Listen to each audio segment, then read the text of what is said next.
Hello and welcome back to On to Workbench. Today we're looking at this rather large box here from Ford Motor Company, or rather something I believe that's a licensed product with the Ford logo on it. In any case here, this is the swing case for the Ford Ranger Raptor.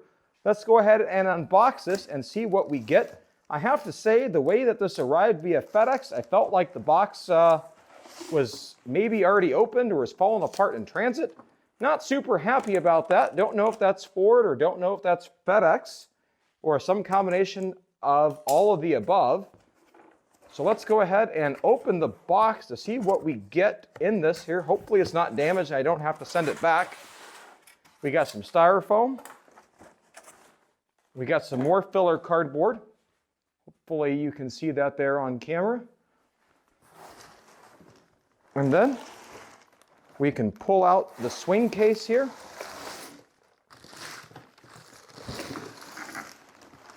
We'll set this off to the side. And that's it for what comes in the box. The reason why I purchased this as well, from Ford direct rather than through another website, was because I was not confident that I was getting a fit that matched the Ranger Raptor, at least the 24 model year. Now, obviously, I would have suspected another year or maybe a little bit less, we'll be able to find these from the actual OEM rather than just from Ford.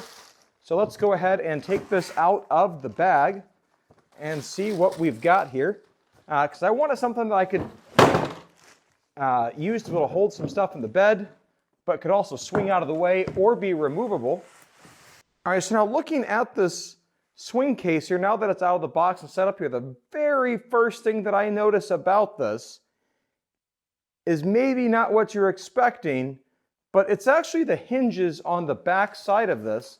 And the fact that these hinges, first of all, apparently just snap into the top lid here, and it's just a piece of fold-over plastic and not an actual proper hinge. Hopefully there's a part inside that will remedy that to have something a little more quality, because as of now, it kind of just falls apart there, and I'm disappointed in it. All right, so we've got our accessory, our installation guide here that came with it. Let me quickly look through this here to see if there's a hinge, but we'll throw that aside because the hinge should be obvious. Now we've got a locking tool to ensure that this stays attached to the truck. We've got a little tray that we can take out. We got a set of keys for the lock. That works this and should work the lock on the top. And then now here, we've got a nicely wrapped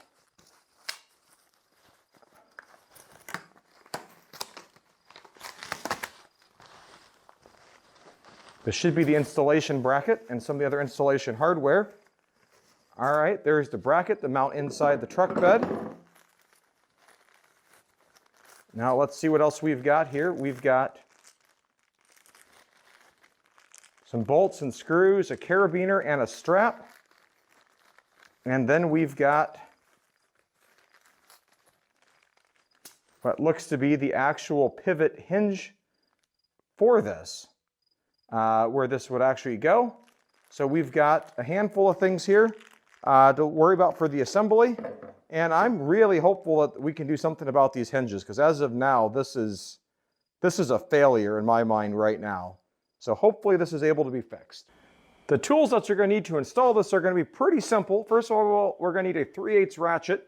I'd recommend slightly on the longer end, maybe with the flex head, will help to just make things a little easier for you. You're going to need a 13mm socket and a T40 hex socket. A hex key would work, but a hex socket will make things just a little bit faster for you. You may want a short stubby extension too. And if you've got the spray and bed liner, the other tool to add would be a knife with a nice sharp blade on it, because you may have to trim back a little bit of the spray and bed liner for some of the screws we're going to have to remove later on. So now let's go over to the truck and get started. So now to get started, the first thing we're going to need to do is to use our T45 socket to remove the tie down point here. That's just behind the wheel well and the other one behind the bed. I do have the spray and bed liner here, and this will probably damage a little bit of that finish that was sprayed in here at the factory in the process of removing the bolts. And it'll probably make it a little bit extra sticky, but we'll deal with that. That's just all part of what comes with this job.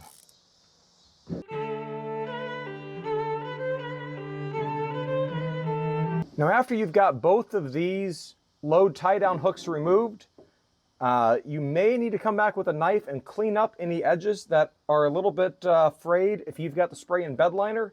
I've got a couple edges here on the one that faces the back. I'm just going to use my knife and just cut gently away at the excess spray. And now once we've got the bed liner cleaned up, we're going to take our mounting bracket and take the upside down horseshoe, and that's going to line up right here where that tie down point goes. And we're going to put the bolts back in, and we're going to reuse the tie down.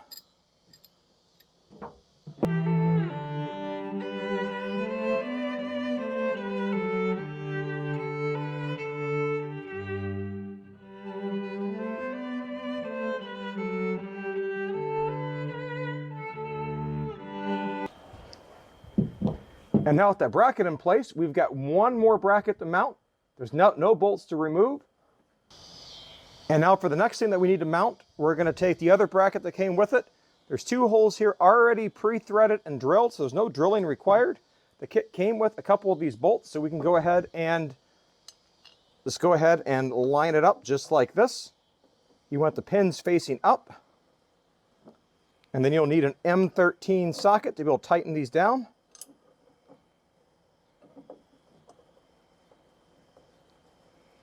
And this will form the hinge point for the swing case.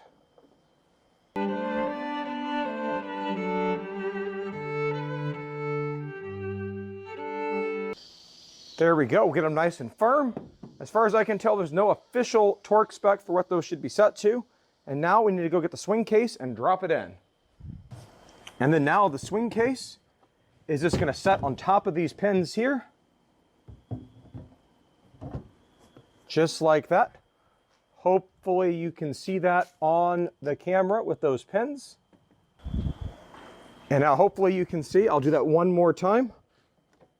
If you look right here and here, this just lifts up and out of the way. And you can remove it if that is in the way for the load that you are carrying.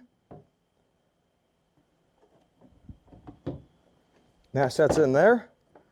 Pull the pin here. Push it in place to lock it so this does not move around while you are driving. And now with the swing case set back, to be able to release it, take this yellow handle here and just pull it straight back. And it comes over like that. And then use your key to unlock the top here to be able to get access to your contents. However, you're saying, well, couldn't I just lift this thing out and steal it? Well, the answer is yes, but there is a solution for that.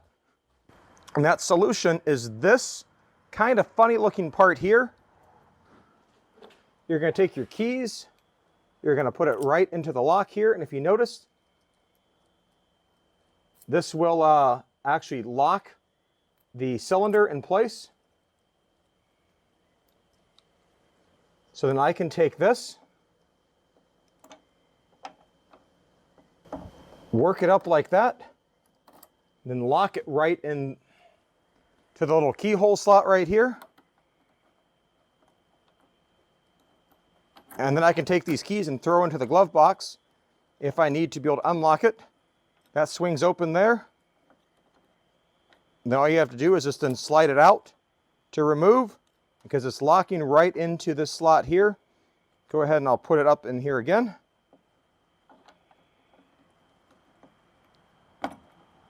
Like that. It goes in that little keyhole slot. Lock it. And then now you can't actually steal the swing case.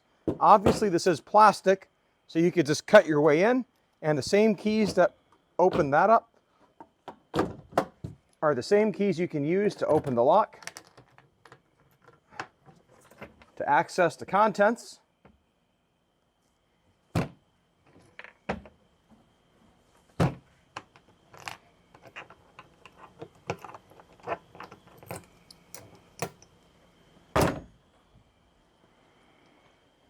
And now here's another view of the swing case installed. You can see the yellow handle here. Swings right open. Click it back. And you can see there's also a nice little gap between this and my tonneau cover. So that gives me room that I can even hide this when the tonneau cover is closed.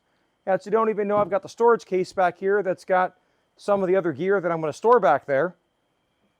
And if you look at these keys that came with it, there's a lock on top right here. Flip open the weather shield, and that can be used to lock or unlock this.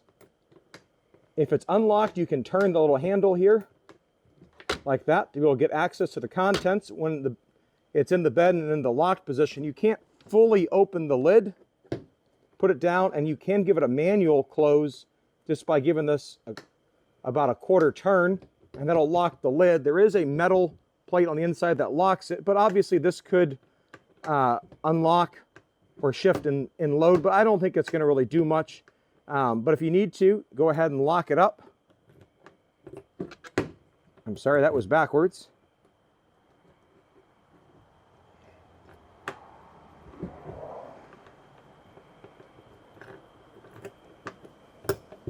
There we go. All locked up there and good to go. So generally speaking, the installation here should take maybe 20 minutes, if that. If you've got the spray and bed liner, it's going to take a little longer to deal with it, but bear in mind those screws do have blue Loctite on them that you will have to use, that you will have to remove, and you may have to replace them with a new fastener. So overall, very simple install for the most part. I'm still very concerned about those hinges, as I pointed out at the very beginning of the video. I've got some concerns about that. But the other thing here I want to point out that is probably an underappreciated feature, if you will, on these, that if you see there's these little grooves right here, that if you were so inclined, what you could do is you could actually, if you put one of these on both sides, use that as a little spot to be able to have like a load stop. If you just want to be able to fit in a couple bags of groceries or something else right there, that'd be really easy to have it span all the way across to be able to do that. And now the final installation step is going to be to use this tether strap and the carabiner. If you look at this tether strap, there's a longer loop and a shorter loop. And so we're going to take this loop here of the strap, and then we're going to basically swing the case out, over, and then we're going to run this back through the loop here, and then the carabiner is going to go through the end here. And now you're thinking this is maybe a little bit ugly. I agree with you, but you won't see this until you go to remove it.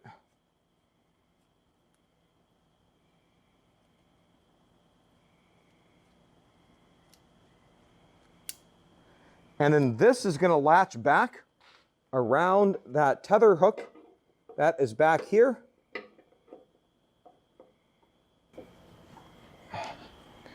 And so now you've got an extra sense of security that this can't go too far. However, it can still swing all the way open and swing around with the yellow end here into the side fender here. It would have been nice if this tether strap were just a little bit shorter to prevent that. So now you can see the swing case here kind of half open. I can swing this over and it's going to hit the gas strut there on this side. It's going to be the maximum place that it can open for that angle. And then when doing that, the yellow handle is still clear of the tail light or otherwise. But that little tether strap there does not actually prevent that. It just prevents this, in a worst case, from completely bouncing out in the event that something happens to this latch here. You've got a secondary form of securement for the box. All right, so now we're going to fast forward in time here just a little bit. And it's about 20 months since I installed my swing case here. So we're going to go ahead and pull this out here and take a look and see how it's done. Overall, it's actually done fairly well. I've got it loaded full of stuff, so it doesn't quite bounce, but you can see it still has some bounce there. It doesn't bounce when I drive. That bracket that holds it in has done just fine. I'm still not that impressed with the hinge. If I open up the top here, I've got a handful of things like safety equipment, vests, tie-down straps, recovery straps, hitch lock, and just those other essential items that's important. But you can see there's a few little places here that I don't really fully understand.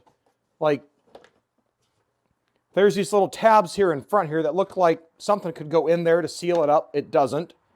I've never had water get in here. It's done its job for the price I paid with the Ford logo on it. I'm still not convinced I got the best bang for the buck with this here. Let me turn the camera around here and see if we can look a little bit at that hinge. So one of the other things you might be asking is, why did I do a passenger side swing case instead of a driver's side swing case? The answer is very simple. Let me just pull this back to open it up here. You'll see over here, there is no power, there is no outlet. If I did this on the driver's side, this would be blocking access to the in-bed power. Now I know it's not a lot of power in the Ranger Raptor, but at least it's something, and I didn't really want to block access to both sides and having to swing the case open to be able to get access to it. And so I thought putting it on the passenger side just to only carry one would probably be the perfect thing, and it probably helps balance out the truck a little bit, since I obviously sit on the driver's side. So now looking at the back side of the box here where the hinge is, let me rotate this here just a bit here. You can't really see the hinge, and those tabs on the other side that I'm not really sure what they go for. I believe those are actually something to do with being able to reverse this, to flip this around for the other side, so they could use one mold on this case to be able to actually make both a left and a right side box. And now if we look right here inside, you can see there's this one short hinge here, and we've got the same thing right on the other side. So we really got two hinge points holding this lid on just with soft plastic. It's not even like a pinned metal hinge with plastic interlocking bits, sort of like a door hinge, which is what I would expect on something that's quality. Very disappointed with this hinge mechanism, and that's its obvious point of failure here, and where I think the life may be compromised on this. I'm not sure what kind of support Ford will give me for this. If I bought this third party, I mean, this feels more like it's maybe something from Amazon that would have been much cheaper, but to each their own. The time I bought this, going direct through Ford was the only real option. I'm glad I have it. I'd rather have this than something else, because over the last time that I've had this, I've not actually had to remove the box. As it stays out of the way, I can drop in a full-size sheet of plywood underneath it, carried plywood and other items. You can see the bed's dirty there because I do use the truck as a truck. And so that's just a quick little 20-month follow-up here on that Ford swing case here. Questions or comments, put it down below. Like videos like this, go and give it a thumbs up. Click that subscribe button if you haven't already done so. Thanks for watching, and as always, have a great day. Bye.